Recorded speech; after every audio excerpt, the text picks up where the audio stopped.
Lowcountry kids are either getting ready to go back to school or have already started. Parents still wondering what to expect for their kids' educational experience. We're joined by Jeff Borowy, Chief Operating Officer for Charleston County School District. It's good to have you here. Thank you. So for Charleston County, Berkeley County, kids are already back in the classroom.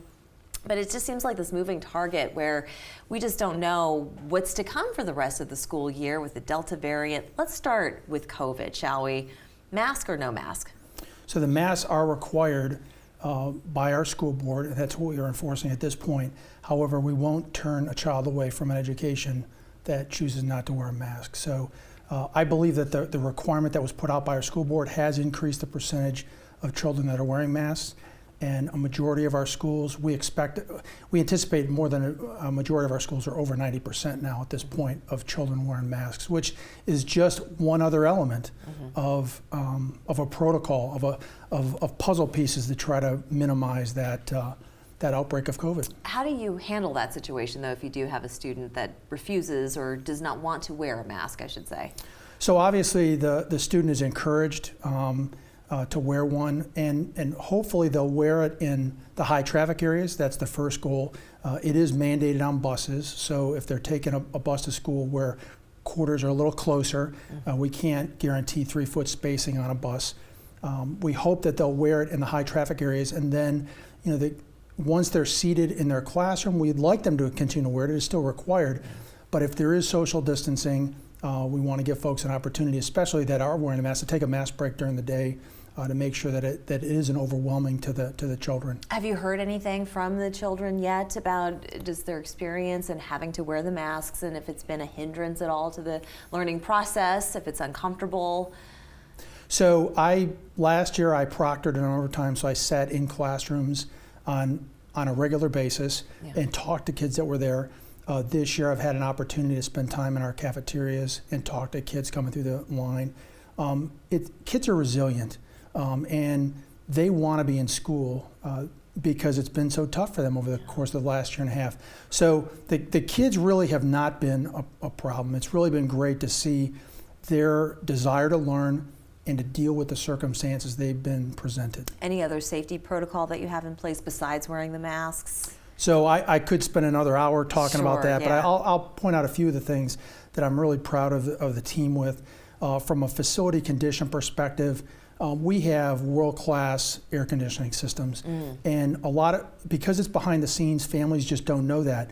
We've upgraded all of our filters to what is called MERV 13. If they look up MERV 13, they'll see the quality of that filter. It is much better than any home filter, and is almost at the grade of a hospital filter. We've been able to do that across the entire district, 50,000 filters. We did that last year. We continue to maintain that. We run those systems so that we have air exchanges in a classroom 4 to 6 times an hour. We maximize the fresh air coming in from the outside. We have to obviously keep the humidity at the right level so we don't generate mold in the Lowcountry here is a big deal. Quite the juggle that you have, sure. Exactly. So the air conditioning systems are world class. The cleaning protocols that we have in our school are maintained from last year. I think we're doing a very good job with that. We'll continue to emphasize hand washing and hand sanitizer. And our nurses have done a phenomenal job in identifying students that are positive and researching to determine who needs to be quarantined. And also taking care of the kids in school. We have the testing capability in our nurses' clinics, and they've been the real heroes of this effort so far this year. I was going to ask you that question. You know, if you detect that a child may have COVID, they don't know that they have it yet, but there are obviously signs, symptoms, things like that. So you do have staff that is trained in recognizing what those signs and symptoms are? Absolutely. And some of the symptoms can be very light. I mean, a lot of the both adults and kids that are out haven't experienced significant symptoms, but the key is when you have the cadre of symptoms that are listed there, to get tested, to leave school until it's confirmed that you're good. That just makes it safe for everybody else. And what about hybrid learning? Because some students are coming into class while also doing virtual learning at home. So are you doing that at all? Are you allowing students to make that choice, or is it one or the other? It's one or the other at this point. We've got the virtual learning capability that they have to sign up for the entire year.